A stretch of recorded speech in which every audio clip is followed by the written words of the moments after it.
Hello, welcome to YouTube channel JK Gossips. आज की इस वीडियो में डे 2 में कोडिंग डिकोडिंग के बारे में पढ़ेंगे, नए पैटर्न्स इसमें सीखेंगे। शुरू करने से पहले एक बात आपसे डिस्कस करना चाहूँगा कि ये वीडियो आज की एंड तक देखिएगा। स्पेशली उन स्टूडेंट्स के लिए ये बात है जिन्हें पिछले टॉपिक यानी कि डिस्टेंस एंड डायरेक्शन में कुछ डाउट था या पिछली वीडियोस में डाउट था, तो इस वीडियो के एंड में वो क्वेश्चंस, प्रैक्टिस क्वेश्चंस के जिनमें आपको डाउट था वो सॉल्व कैसे करने हैं वो आपको बताएंगे और सॉल्व करके यहाँ पर दिखाएंगे। एंड में कुछ क्वेश्चंस थे वो आपको बता देंगे। बाकी रही आज की इस वीडियो के बारे में बात, तो आज इसमें नए पैटर्न जो आपको सिखाएंगे वो आपने नोट डाउन करने हैं, और जैसे कि आप जानते हैं कि प्रैक्टिस क्वेश्चंस आपको मिलेंगे वो आपको सॉल्व करने, क्योंकि प्रैक्टिस से ही आप परफेक्ट जो है वो बनेंगे। और एक और रिक्वेस्ट, जैसे कि पिछली वीडियो में भी आपसे कहा था, कुछ सेकंड्स अपने निकाल करके अगर आप कमेंट कर सकते हैं तो आपसे रिक्वेस्ट है कमेंट कीजिएगा, अपना फीडबैक दीजिएगा, वीडियोस आपको कैसी लग रही हैं, कोई इम्प्रूवमेंट आप चाहते हैं तो वो भी सजेस्ट करिएगा। तो चलिए आज की वीडियो शुरू करते हैं। क्वेश्चन आपके स्क्रीन पर ऑलरेडी लिख रखा है, और ये जो अल्फ़ाबेटिक न्यूमेरिकल आपके सामने लिख रखा है वो ऑलरेडी लिख रखा है टाइम बचाने के लिए। क्वेश्चन पहला आपके स्क्रीन पर, in a certain code language Raman RAMAN, इसकी कोडिंग की गई है इसके साथ, तो KAPILA कपिला ये नाम, इसकी कोडिंग क्या होगी। इसमें ऑप्शंस भी आपके सामने रखे हैं। अब ये एक अलग तरह का क्वेश्चन है, इसको कैसे करना है पिछले क्वेश्चन में आपने देखा था। जिन्होंने पिछली वीडियो नहीं देखी है वो देख लीजिएगा, बिकॉज वो बेसिक लेवल का है। फर्स्ट डे कोडिंग डिकोडिंग का फर्स्ट पार्ट वो देख लीजिएगा, उसके बाद ही आप सेकेंड पार्ट देखें तो प्लेलिस्ट में भी आपको मिल जाएगा। अब यहाँ पर बात करते हैं क्वेश्चन की। अब क्या है, जैसे कि आपने पिछली वीडियो अगर देखी होगी तो यहाँ पर क्या है आपको पता है, रमन की मैं यहाँ पर लिख लेता हूँ RAMAN, इसकी कोडिंग की गई है 181131114। हमें बतानी है KAPI,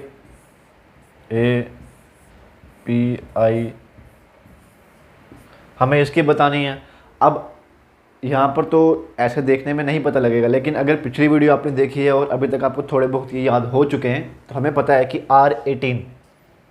R18 नंबर पर आता है।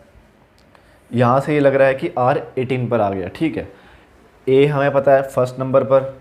यहाँ पर इसे अलग नहीं किया गया कॉमा दे करके या गैप दे करके, ये आपको इकट्ठा लिखा आएगा, या जैसे यहाँ पर इकट्ठा लिखा है तो इकट्ठा लिखा आएगा। आपको ऐसे समझ नहीं आएगा, कंफ्यूज करने के लिए इस तरह से लिखा जाएगा। आपको खुद चेक करना है कि इसमें कौन सा पैटर्न जो है वो इम्प्लीमेंट करना है आपको या किया गया है। इसके बाद A फर्स्ट नंबर पर तो फर्स्ट आ गया, M 13 पर है तो 13, A दोबारा से N 14। इस तरह से आपको पता लग गया कि ये सिंपल, बहुत ही सिंपल पैटर्न जो है यहाँ पर इस्तेमाल किया गया है।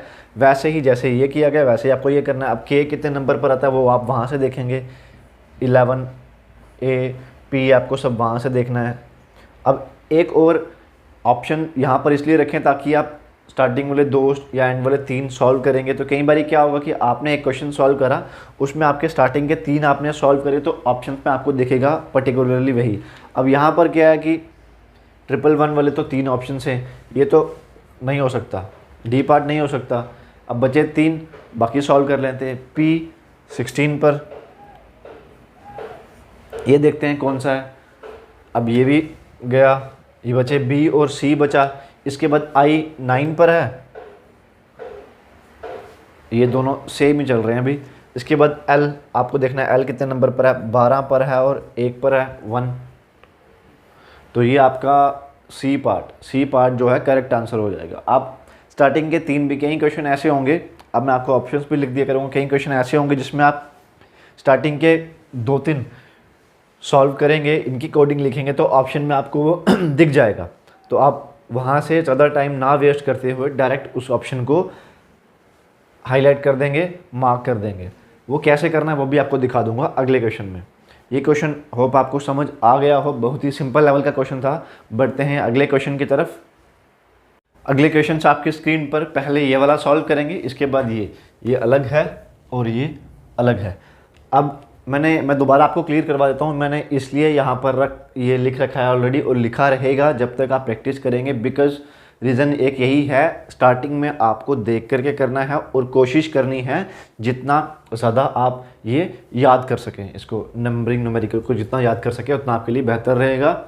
और एक और अगर आप तरीका इस्तेमाल करना चाहते हैं, एक छोटा सा तरीका, वैसे तो मैं आपको ये सजेस्ट नहीं करूँगा, बट हाँ ये जो लेवल का आपका एग्ज़ाम रहने वाला है, इसमें अगर आपको लगता है कि आप, वैसे तो आप याद करिए, मैं आपको यही कहूँगा कि आप जितना हो सके इसे याद करिए, लेकिन एक और छोटा सा तरीका है, आप क्या करेंगे जब आप एग्ज़ाम देने जाएंगे, जिस भी एग्ज़ाम में आपको लगता है रीजनिंग आएगी, उसमें इस तरह के क्वेश्चंस आपको 110% पूछे जाते हैं, ये आप भी जानते हैं, 1 2 3 नंबर के जितने का भी आएगा वो आपसे पूछा ज़रूर जाएगा। आपको क्या करना है, जैसे ही आपके पास रफ शीट या क्वेश्चन शीट कुछ भी मिलती है आपको, आप उसमें, आपको आधा मिनट भी नहीं लगेगा ये लिखते हुए, आप उस, जैसे ही आपको कोई भी शीट मिलती है आप उसमें पेंसिल से ये नोट डाउन कर लीजिए, ताकि जैसे ही आप क्वेश्चन ये सॉल्व करेंगे आप यहाँ से देख सकते हैं।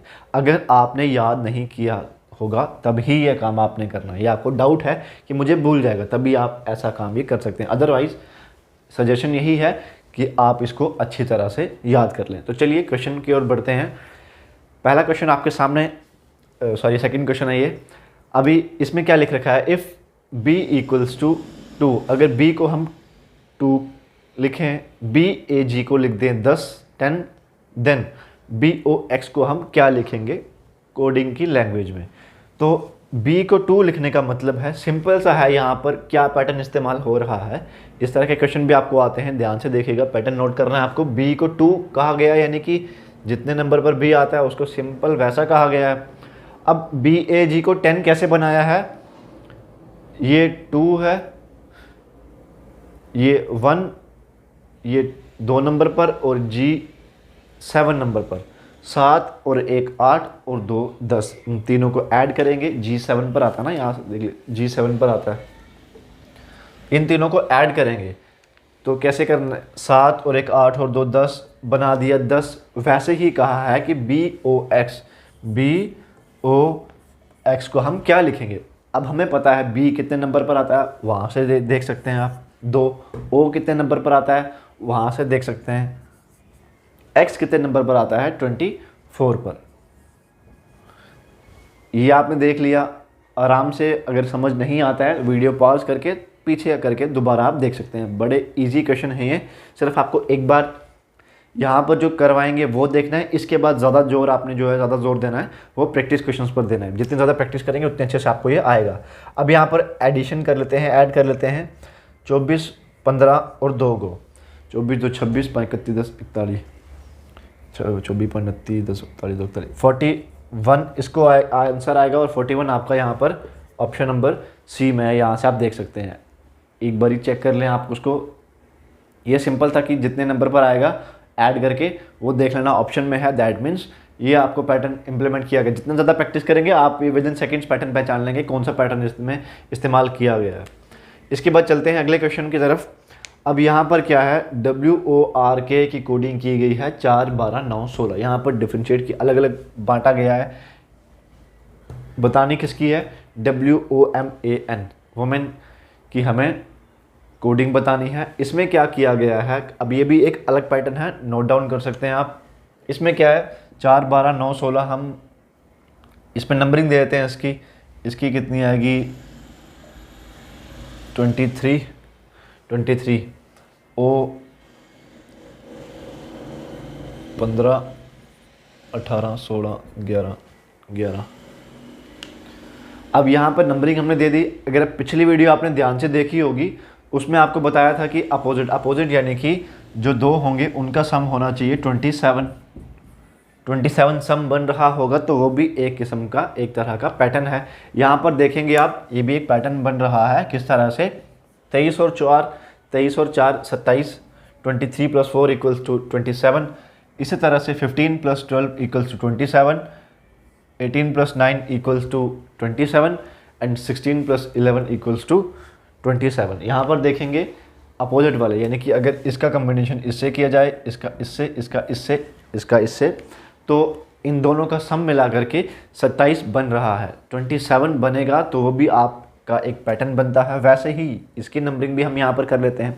W 23, A का आपको पता है 15M13A14। एक बार रीचेक कर लीजिएगा, W23O15M13A1N14। ये आप एक बारी कर लेने के बाद अब आपको क्या बताया, 27 बनना चाहिए, यानी कि 23 में कितने ऐड करेंगे 27 बनेगा 4, 15 में कितने ऐड करेंगे 15 12 27, 13 और 14, इसमें 26, इसमें 13। तो ये आप यहाँ से देख सकते हैं 23 + 4 = 27, 15 और 12 27, 13 + 14 = 27।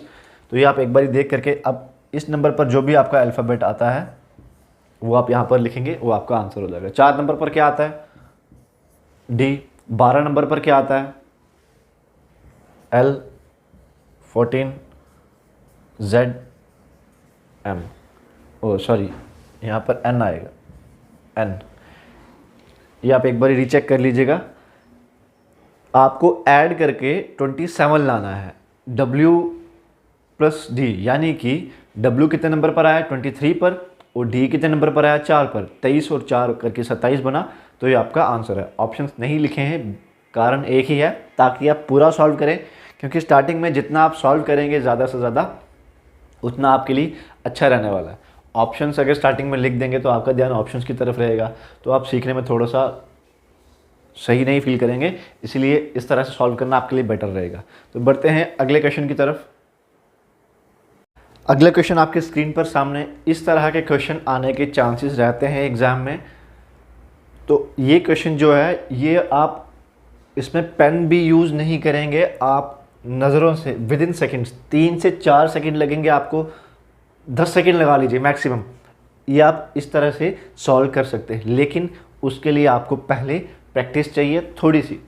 इस तरह के 5 से 10 क्वेश्चन आप प्रैक्टिस करेंगे अगर, तो आपके ये क्वेश्चन है बहुत ही सिंपल, बहुत ही आसान लगेगा। किस तरह से क्या पैटर्न इस्तेमाल करना है, किस तरह से करना है, इस क्वेश्चन में आपको बेसिक तरीके से समझाऊंगा। वो कैसे करना है आप देख लीजिए। क्वेश्चन क्या है, इस तरह से लिखा होगा, if 639 is coded as wood is hard, 657 is coded as fur is soft, 135 is coded as hard और सॉफ्ट। तो हमें बताना है आर की कोडिंग आर की कोडिंग क्या होगी सॉरी। अब इसका मतलब है 6 वुड, 3 इज 9 हार्ड। ऐसा मत समझना कि जो यहाँ पर लिख रखा है 6 की कोडिंग फर हो जाएगी, 5 की इज हो जाएगी, वैसे ही 1 की हार्ड है तो 3 की और हो जाएगी। ये आंसर इस तरह से नहीं करना है। इसको करने का तरीका क्या है, ये स्टेटमेंट वाले क्वेश्चन आपको किस तरह करने हैं, बेसिक तरीके से समझाऊंगा, थोड़ा सा ध्यान दीजिएगा। हमें इसमें रिलेशन ढूंढना है। रिलेशन किस तरह से, पहले इन दो को ले चलते हैं। क्या देखिए, इन दो में, ये आपको स्टार्टिंग से करवा रहा हूँ, हालांकि ये करने की ज़रूरत भी नहीं है आपको। इन दोनों में क्या कॉमन है, 6 कॉमन है, यहाँ पर 6 लिख दिया, 6 कॉमन है। अगर इन दोनों में 6 कॉमन है तो इन दो में कोई एक ऐसा वर्ड होगा जो कॉमन होगा। इसमें कौन सा वर्ड कॉमन है, आपको इज दिख रहा है, यानी कि 6 की कोडिंग क्या हो जाएगी, इज। क्यों, क्योंकि पहले दो वाले में इन दो में 6 कॉमन था और इन दो में वर्ड भी एक कॉमन होगा ऑब्वियसली, तो इज कॉमन था, 6 की कोडिंग आ गई इज। इस तरह से इन क्वेश्चन को ढूंढना है। अब सेकंड और थर्ड वाले को देख लेते हैं। इसमें क्या है, इसमें क्या सेम है, 6 नहीं है, 5 है। इसमें 5 है, तो वहाँ से हमने देख लिया। यहाँ पर वर्ड भी देख लीजिए ऐसा कोई अगर इन दोनों में कॉमन हो। यहाँ पर सॉफ्ट कॉमन है, यानी कि 5 की कोडिंग क्या की गई यहाँ पर, सॉफ्ट। अब इसका देख लिया हमने, इसका देख लिया हमने, और आगे बढ़ते हैं। अभी हमने क्या फाइंड आउट करना है उसको साइड में रख लीजिए। अभी हम फिलहाल सीखेंगे कि इस तरह के क्वेश्चन किस तरह से सॉल्व करते हैं। अब और कर लेते हैं। अब हम इसमें देखते हैं फर्स्ट और थर्ड में, इसमें क्या कॉमन है, 1 है, नहीं है, 3 है, 3 है, 3 है। वर्ड कौन सा है फर्स्ट और थर्ड वाले में, हार्ड, हार्ड है, यानी कि 3 की कोडिंग क्या हुई, सी की कोडिंग होगी हार्ड। अब हमें क्या ढूंढना था क्वेश्चन में, आर ढूंढना था। अब इसमें सॉफ्ट भी काट चुके हम, यानी कि इन दोनों की कोडिंग हमें पता लग गई है, हार्ड की पता लग गई ना, 3 है। और सॉफ्ट की पता लगी 5 है। पीछे क्या बचा आर। इसमें हमने क्या क्या ढूंढ लिया था क्वेश्चन में, हार्ड की क्या थी 3, यानी कि इसको काट देते हैं। सॉफ्ट की क्या थी 5, इसको भी काट देते हैं। पीछे क्या बचा 1, यहाँ पर क्या बचा आर, दैट मीन्स आर की कोडिंग क्या होगी 1। अब ये क्वेश्चन अगर आपको समझ नहीं आया है तो इससे अगला क्वेश्चन करेंगे, उसमें इस तरह से नहीं समझाऊंगा, थोड़ा एक लेवल जल्दी, यानी कि जिससे आप जल्दी सॉल्व कर सकें।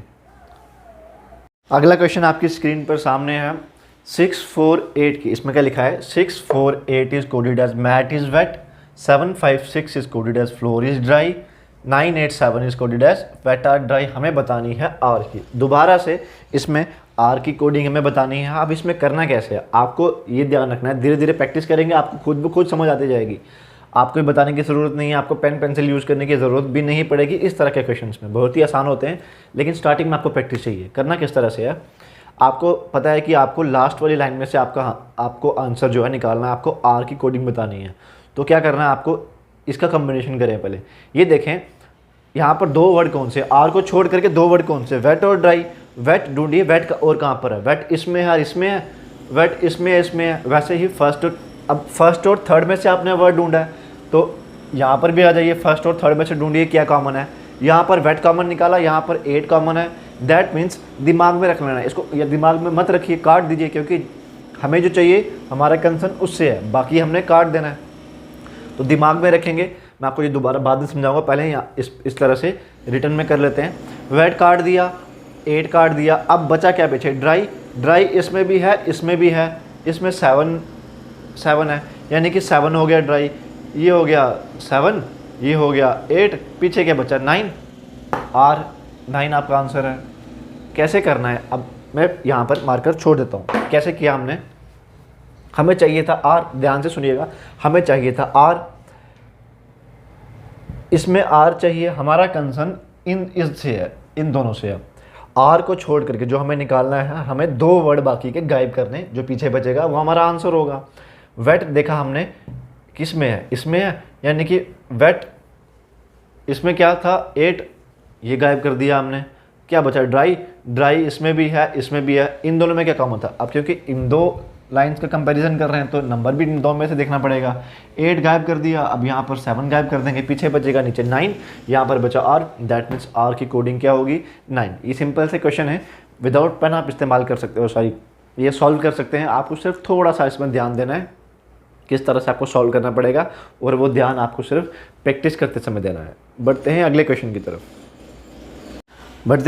की तरफ। आपके सामने स्टेटमेंट 2 दे रखी हैं। इट पिट सिट, क्वेश्चन में इस तरह से नहीं लिखा है एग्जाम में आपको लिखा होगा if it pit sit is coded as I am boy, it neat sit is coded as I am girl, then girl की कोडिंग क्या होगी।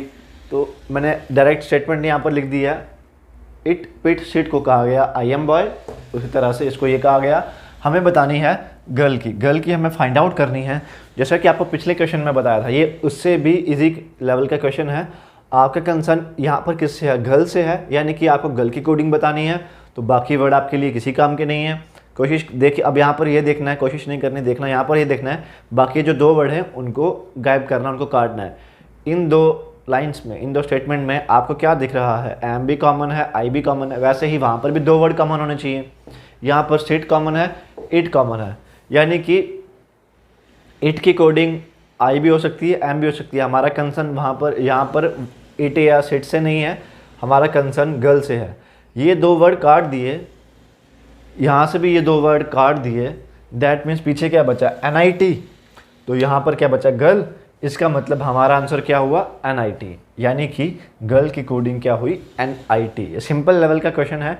इसमें आपके सामने क्वेश्चन होगा, आप यहाँ पर हाथ रख के भी विद इन सेकेंड्स आंसर निकाल सकते हैं। 2 वर्ड गायब करने थे, ये 2 गए, ये 2 गए, यहाँ से ये 2 गए, ये 2 गए, पीछे बचा नेट। सिंपल सा है, क्योंकि ज़्यादा इसमें बड़ा भी नहीं है। तो चलिए बढ़ते हैं अगले क्वेश्चन की तरफ। अगला क्वेश्चन आपके सामने स्क्रीन पर एग्जाम में आपको इस तरह से नहीं आएगा। आपका क्वेश्चन किस तरह से होगा, if orange is called butter, या ऑरेंज को बटर कहा जाए, बटर इज कॉल्ड ऐसे, butter is coded as soap, soap is called ink, ink is called honey, honey is called orange, then which of the following will be used for washing clothes, यानी कि अगर orange को butter कहा जाए, butter को soap कहा जाए, soap को इंक, रिस्पेक्टिवली जो नाम आपके सामने लिख रखे हैं, तो हम कपड़े धोने के लिए क्या इस्तेमाल करेंगे। विच of the following will be used for washing clothes, कपड़े धोने के लिए क्या इस्तेमाल होता है। अब हमने क्या करना है कि दिमाग में रख लेना है, क्वेश्चन देखना है एग्जाम में किस तरह से क्या लिखा है। अभी यहाँ पर सीख रहे हैं, वो लेवल अलग का है कि क्या आपने दिमाग में रखना है। यहाँ पर फिलहाल सीख लेते हैं। वॉशिंग क्लॉथ्स यानी कि कपड़े धोने के लिए क्या इस्तेमाल होता है। हमें पता है कपड़े धोने के लिए साबुन इस्तेमाल होता है। अब साबुन की कोडिंग क्या लिखी गई है यहाँ पर, या क्या कहा गया है साबुन को। क्वेश्चन में आपको लिखा होगा if orange is called butter, butter को सोप कहा जाए, सोप को इंक कहा जाए, यानी कि सोप को इंक नाम दिया गया है। क्वेश्चन में पूछा गया वॉशिंग क्लॉथ्स, वॉशिंग क्लॉथ के लिए सोप इस्तेमाल करते हैं, सोप को क्या कहा गया है, ink, then ink will be the right answer. Ink हमारा जो यहाँ पर सही आंसर हो जाएगा। बिल्कुल सिंपल लेवल के क्वेश्चन रहते हैं। शायद से ही JK SSB को के जो एग्जाम्स हुए थे क्लास 4th के, उसमें एक क्वेश्चन भी आया था शायद से। वो हम एक बारी जब पेपर सॉल्व करेंगे तो उसमें भी आपको वो दिखा देंगे। तो बढ़ते हैं अगले क्वेश्चन की तरफ। अगले क्वेश्चन आपकी स्क्रीन पर सामने है। ये पहले ये वाला सॉल्व करेंगे, इसके बाद ये वाला। फिलहाल के लिए नीचे वाला आप ध्यान मत दीजिएगा। इसमें क्या करना है, इसमें कुछ नहीं है, सिंपल है। आपको पेन की भी ज़रूरत नहीं पड़ेगी। आपको सिर्फ इतना देखना है कि पैटर्न इसमें कौन सा इस्तेमाल हो रहा है और वो कैसे देखना है आपको। उसके लिए आप एक बारी पहले चेक करेंगे लिखा क्या है, AAB अगेन 5 टाइम्स से, यानी कि यहाँ पर आपको एक अलग सा लेटर जो दिख रहा है वो कौन सा है, B। ए आपको कॉमन दिख रहा है बट B अलग। अब यहाँ पर B की आपने देखना है किस जगह पर उसको प्लेस करा गया, यानी कि पहले वाले में क्या है, 2 छोड़कर आ गया, तीसरे नंबर पर आ गया, इसमें दूसरे नंबर पर आ गया, इसमें पहले पर आ गया, इसके बाद पीछे चला गया, पहले के बाद पीछे चला गया -1, फिर दूसरे नंबर पर आ गया। अब इसके बाद वाली जो होगी उसमें कौन सा आएगा, ऑब्वियसली वो तीसरे पर आ जाएगा। तो ऑप्शन में आप देखेंगे जिसमें लिखा होगा A B A ऑप्शन होंगे, आपको समझ आ जाएगा। फिलहाल ऑप्शन इसलिए नहीं लिखें ताकि आप यहाँ पर सीख सकें। इसमें तीसरे नंबर पर था, कुछ नहीं करना, सिर्फ आपने देखना है इसका कौन से नंबर पर लिख रखा है। ये तीसरे पर है, दूसरे पर आ गया, एक स्टेप पीछे आते जा रहा है। यहाँ पर ये पहले पर आ गया, फिर लास्ट में चला गया, फिर सेकंड लास्ट में, अब आएगा थर्ड लास्ट पर यहाँ पर, यानी कि यहाँ पर A आ जाएगा। यहाँ पर जो ऑप्शन में आपको B दिखाई देगा वो आपका करेक्ट आंसर। इसके बाद एक और क्वेश्चन आपके सामने है, इसमें ABC मिक्स करके लिख रखा है। अब इसे कैसे करना है, यहाँ पर तो सिंगल सिर्फ B था, यहाँ पर आपको क्या दिख रहा है पैटर्न में, AB आपको देखेंगे तो AB आपको दिख रहा है कॉमन सभी में, लेकिन जो C है वो अलग आपको दिखाई देगा। अब यहाँ पर C की चेक करेंगे कि पहले C पहले नंबर पर था, फिर आ गया दूसरे नंबर पर, फिर आ गया तीसरे पर, फिर आ गया यहाँ से 1 2 3 चौथे पर, यहाँ से 1 2 3 4 5वें पर, 5th नंबर पर आ गया। अब इसके बाद वाला कौन सा होगा, जिसमें C 6th नंबर पर आएगा, यानी कि ऑप्शन में आपको जो दिखाई देगा, एक स्टेप आपने 1 प्लस करते जाना है। दोबारा रिपीट कर देता हूँ, आपने चेक करना है कि वो कौन से प्लेस पर खड़ा है, यानी कि किस नंबर पर आप उस डिजिट को प्लेस किया गया है। यहाँ पर पहले नंबर पर था, यहाँ पर दूसरे में आ गया, तीसरे में, फिर चौथे में, फिर 5वें में, फिर छठे में, यानी कि 6th नंबर पर। अगले ऑप्शन, जो ऑप्शन आपका इसमें करेक्ट रहेगा वो वाला जिसमें C 6th नंबर पर होगा। तो जैसा कि आपको बताया था, आज के ये ट्रिक्स आपको जो बताया आपने नोट डाउन किए होंगे। इसके बाद प्रैक्टिस क्वेश्चन जो आपको मिलेंगे वो आपने सॉल्व करने हैं, और साथ ही साथ अब हम शुरू करते हैं डिस्टेंस एंड डायरेक्शन के वो क्वेश्चंस जिनमें आपको प्रॉब्लम आई थी। तो कुछ क्वेश्चन है वो मैं आपको यहाँ पर लिख लेता हूँ।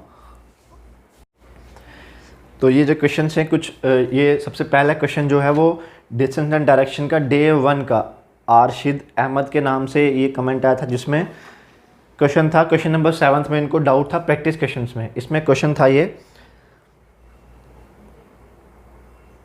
यहाँ पर देख लेता हूँ।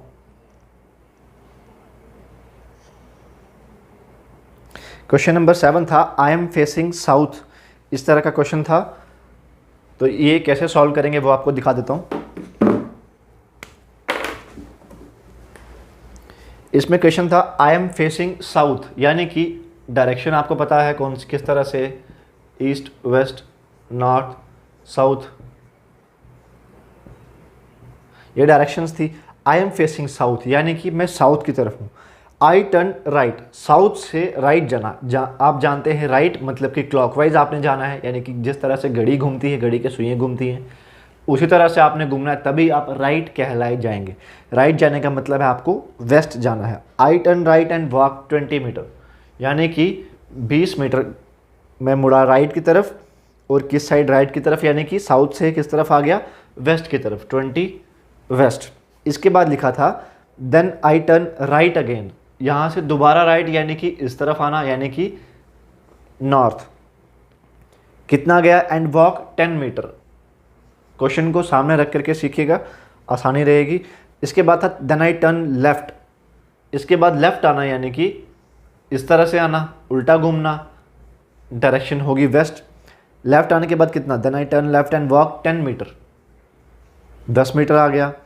And then turning right, west के बाद राइट यानी कि दोबारा से north, and then turning right I walk 20 metre, 20 लिख दिया। Then I turn right again and walk 60 metre, यहाँ से राइट दोबारा इस साइड, राइट का मतलब यही है ना, इस साइड आना, क्लॉकवाइज घूमना। And then I turn right again and walk 60 metre. In which direction am I from the starting point, आपको डायरेक्शन बतानी है सिंपली। अगर लिखा होता स्टार्टिंग पॉइंट तो आपने डायग्राम ड्रा करनी थी, सिर्फ डायरेक्शन बतानी है, initial position and final position. तो आप इस ट्रिक से इस्तेमाल जो आंसर है वो निकाल सकते हैं। आपका क्या आंसर निकला था वो आप कमेंट में बताइएगा। करेक्ट आंसर क्या है वो यहाँ पर दिखा देता हूँ। सेम को ऐड करना है, आप जानते हैं, और अपोजिट को सब्ट्रैक्ट करना है। यहाँ पर क्या कर लेते हैं, पहले वेस्ट वाला और वेस्ट वाला इन दोनों को ऐड करके लिख देते हैं हम 30 वेस्ट, ये 10 वेस्ट 20 वेस्ट, 30 वेस्ट आ गया। ये नॉर्थ और ये नॉर्थ आ गया 30 नॉर्थ, ठीक है। बचा 60 ईस्ट लिख दिया। करने को मैं यहाँ पर इंस्टेंटली यहाँ पर भी कर सकता हूँ, बट आपको समझाने के लिए स्टेप बाय स्टेप यहाँ पर आके लिख रहा हूँ। इसके बाद अपोजिट डायरेक्शन कौन सी है, ईस्ट और वेस्ट, इसको काट दिया, 60 में से 30 गए, बचे 30।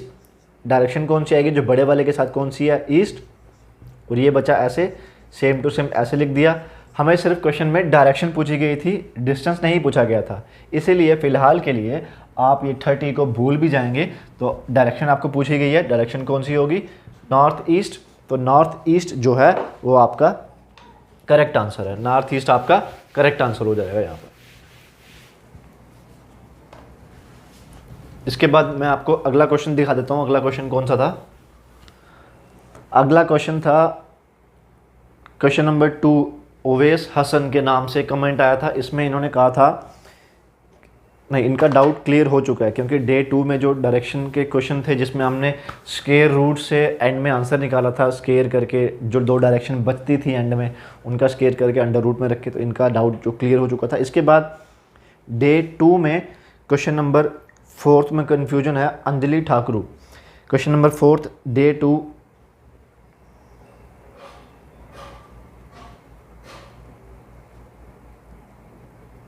इसमें ये क्वेश्चन था,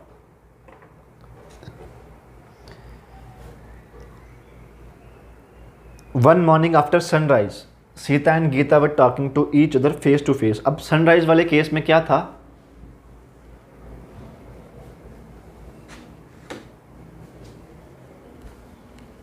सनराइज वाले केस में क्या था कि आपको पता है सनराइज इन द ईस्ट, तो आपको डायरेक्शन किस साइड ड्रा करनी है वो आपको पता ही है। यहाँ पर डायरेक्शन पहले ड्रा कर लेंगे आप, east west north south. Direction draw कर लेने के बाद आपको पता है सनराइज इस साइड होगा सन, तो शेडोज़ आपकी बनेंगी अपोजिट, क्योंकि जिस साइड सन होगा उसके अपोजिट शेडो बनेगी। यहाँ पर सनराइज़ की बात हो रही है, सनराइजेज इन द ईस्ट। अब इसके बाद कहा गया है फेस टू फेस, यानी कि एक दूसरे की तरफ फेस करके खड़े हैं, बात कर रही हैं दोनों। If Gita's face was if Gita's shadow was exactly to the right of Sita, यहाँ पर लेफ्ट राइट की बात हो रही है, तो लेफ्ट राइट जब कहा गया था तो किस तरह से होंगे, इस तरह से होंगे। अब इस तरह से क्यों ड्रा किया, क्योंकि वो फेस टू फेस है, यानी कि दोनों का फेस एक दूसरे की तरफ मुड़ा हुआ है।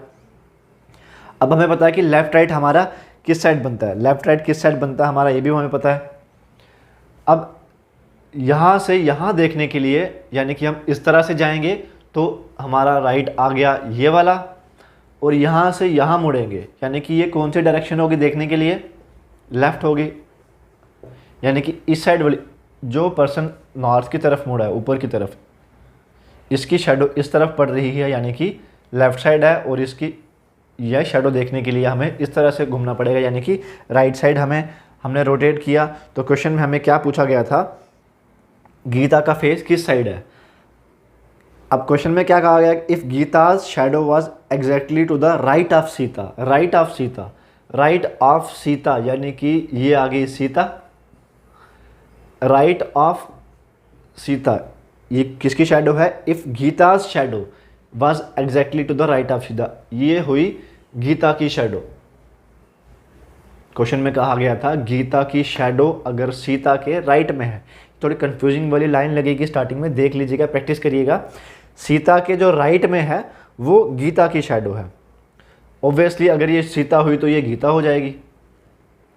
तो क्वेश्चन में यही बताना था कि गीता का फेस किस साइड है, तो ऑप्शन में आपको नॉर्थ दे रखा था, तो नॉर्थ आपका जो है वो करेक्ट आंसर यहाँ पर बनता था। इसके बाद अगले क्वेश्चन की बात कर लेते हैं।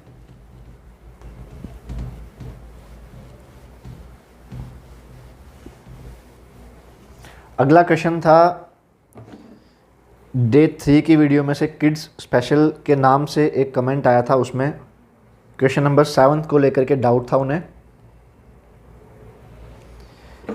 क्वेश्चन नंबर 7 को लेकर के डाउट था कि क्वेश्चन ये था उसमें, if south east becomes north, north east becomes west and so on, what will west become. दोबारा से इसमें डायरेक्शन ड्रा कर लेते हैं। अभी भी कोई डाउट रहा हो तो आप कमेंट कर सकते हैं दोबारा से, या इंस्टाग्राम पर भी डायरेक्ट मैसेज करके पूछ सकते हैं, कोई दिक्कत नहीं। क्वेश्चन में क्या कहा गया है, if south east becomes north. South east कौन सा पोर्शन है, ये वाला पोर्शन है, इसको नाम हम दे देते हैं नॉर्थ, क्योंकि कहा गया है कि साउथ ईस्ट को नॉर्थ कह दिया। And north east becomes west, north east becomes west, हमें क्या बताना है कि वेस्ट को क्या कहा जाएगा। ये क्वेश्चन आपके सामने, इसका करेक्ट आंसर था साउथ ईस्ट, सी ऑप्शन। निकलेगा कैसे, एक डायरेक्शन यहाँ पर ड्रा कर लिया आपके समझाने के लिए, ईस्ट वेस्ट नॉर्थ साउथ, ठीक है। इसको कहा गया नॉर्थ, इसको कहा गया वेस्ट। अब हमें पता है नॉर्थ की अपोजिट वाली डायरेक्शन कौन सी होती है, या यूँ कह लीजिए वेस्ट के अपोजिट वाली कौन सी डायरेक्शन होती है, हमें वो भी पता है। इसके अपोजिट कौन सी हो जाएगी, ईस्ट, इसके अपोजिट कौन सी हो जाएगी। बड़ा सिंपल सा क्वेश्चन है, कोई बात नहीं, आपको कन्फ्यूजन थी, क्लियर कर देते हैं। इसके अपोजिट ये आ गई, इसके अपोजिट ये आ गई, हमें क्या बताना है, वेस्ट किस साइड है, वेस्ट किसके बीच में है, साउथ और ईस्ट के बीच में है। तो ऑप्शन नंबर सी आपका सी था या डी था वो देख लीजिएगा, साउथ ईस्ट आपका करेक्ट आंसर हो जाएगा। दोबारा क्लियर करवा देता हूँ, फिलहाल के लिए ये भूल जाइए इसे। हमें क्या कहा गया था क्वेश्चन में, साउथ ईस्ट को नॉर्थ कहा गया, नॉर्थ ईस्ट को वेस्ट कहा गया, तो हमें वेस्ट बताना है, वेस्ट किस साइड हो जाएगा। ये हमें इस तरह से ड्रा कर लिया, हमें पता है इसके अपोजिट साउथ होता है, इसके अपोजिट ईस्ट होता है, हमें बताना है वेस्ट का, वेस्ट किस साइड है।